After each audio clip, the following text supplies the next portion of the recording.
protesters. The deal is aimed at ending the months-long political crisis in the country.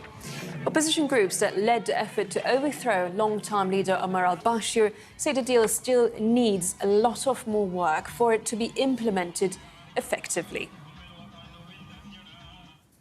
But for more analysis, we have Rashid Sidahmed Elsheikh from the Sudanese Communist Party in the UK here in the studio. Thank you very much for joining us here on TRT. Thank you very much for having me.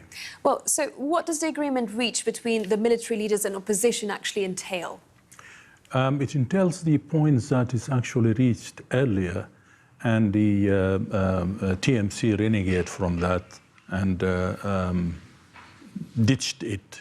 But now it is being on the table, mainly that the Freedom Forces for Change will have 67% of the legislative chamber, and they have to comprise all the administrative office, which is the ministers and the prime minister, and 5 + 5 + 1 in the Supreme Council. The +1 is a civilian agreed upon by both sides. So 5 from the military, 5 from the civilians, and the 11th one, the odd number, has to be agreed between both. So, the military leaders weren't keen on sharing the power in the past few weeks. What has changed their mind now? It is international pressure? Well, the 30th of June, millions demonstrating all over the Sudan sent to them a message that the civilian state, the civilian rule is an ultimate goal for us, and we will spare no effort to reach that. So they can see that they're in a head-on collision with the people. This is one. Two, the regional powers and the international powers want to keep Sudan as peaceful as possible because of its geopolitical situation. Sudan is a surrogate for all the devils in the area.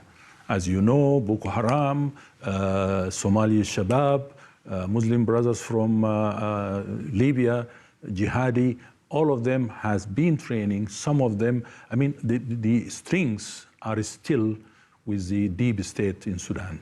So they want to make sure that everything have like sort of a slow. And they have the international partners on their side. Do you believe, though, this agreement will hold? Well, it is not actually a lotto type of thing, because there is a lot of tension still in the springs on both sides. But at the end, now the message is quite and clear and loud that unless the Sudanese people reached the goals of their revolution, this revolution will have no abate. It will continue. So it has to be that way. If the TMC ditched the pressures from the internal remnants of the deposed regime and been a little bit bold to like face the pressures from some regional players who want to keep the military there for their own ends, like the war in Yemen and some sort of investments in Sudan and so on and so forth. Of course, China and the West have still this Cold War chessboard, using Sudan as a ping-pong table. And there's a lot of things happening on the backdrop.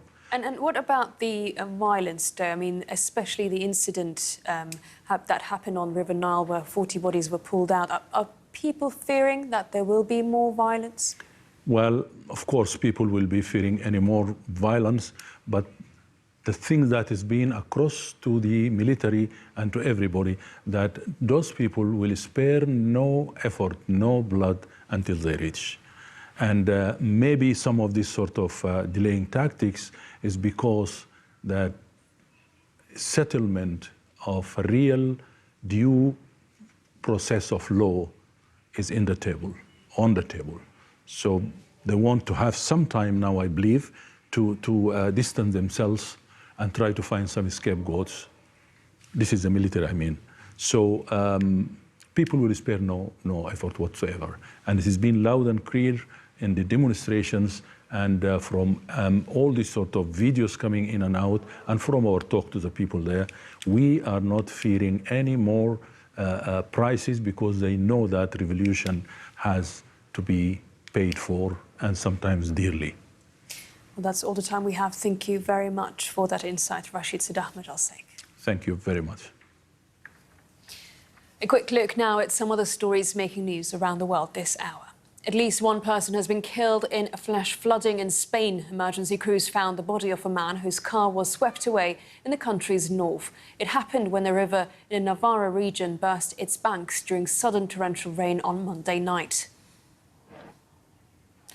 Italian police have rescued 47 migrants from their boat in the Mediterranean Sea. The vessel docked at the Italian port of Pozzallo in southeastern Sicily. The migrants are believed to have been travelling from North Africa.